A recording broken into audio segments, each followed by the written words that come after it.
What do we mean when we talk about data? We want to make sure that we're all on the same page about what we mean by data and by managing research data. The term data may mean something different to each of you, and you may be using a term other than data to refer to the materials you collect and use for your scholarship. For example, in a survey conducted among University of Minnesota faculty members about their research needs, we see that both data and research materials were used by faculty. Although the terms are different, they both refer to the same thing: the information you are creating or collecting in order to conduct your research.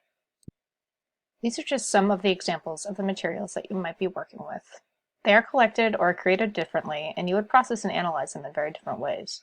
But all of these potential types of data are alike in that they consist of one or more individual files or specimens that must be managed in order to successfully complete your research project. So, whatever you call the files that you work with, the principles that we are going to share today in this video series will apply to you. However, we do use the term data for the remainder of the series. As you work through these videos, we encourage you to keep some project in mind. You might be in between projects or have multiple projects at different stages, but think of where you are in your process. Now, when we talk about data management, what do we mean? Data management should occur throughout a project. It involves both immediate and long-term decisions about collecting, organizing, preserving, and potentially sharing your research files with the goal of making sure that your data files are easily findable and accessible by you at any point in the future when you need them, and that they are documented well enough for you to easily understand what happened in those files and what you did to them. By practicing good data management, you make life easier for your future self, but there are other benefits as well. You can increase the longevity of your files and data, the reproducibility of your work, the security of your data, and overall efficiency and reliability of your research. It's also likely that your funders or journal publishers will require that you share some part of your data, and this becomes significantly easier if you're already in the practice of managing your data. We'll take a quick look at some generic research life cycles next to help put some of this into perspective. The first example is the social science life cycle. What you can see is that as the research process advances, additional types of files are created need to be managed.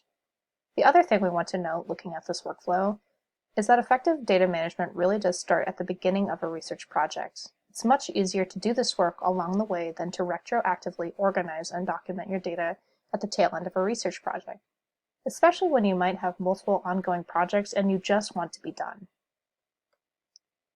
We'll also briefly look at another example of a research workflow from a humanities perspective.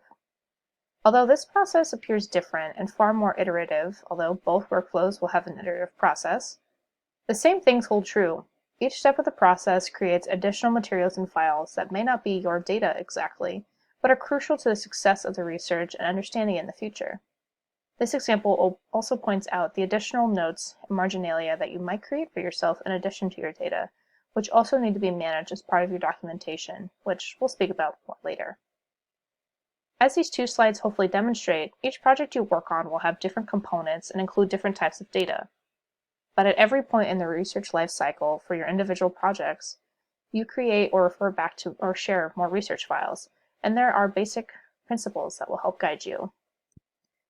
Before we move on to covering those basic principles of data management, we wanted to also emphasize that data management is an ongoing practice that will get easier over time as you figure out what works best for you and it starts becoming a habit.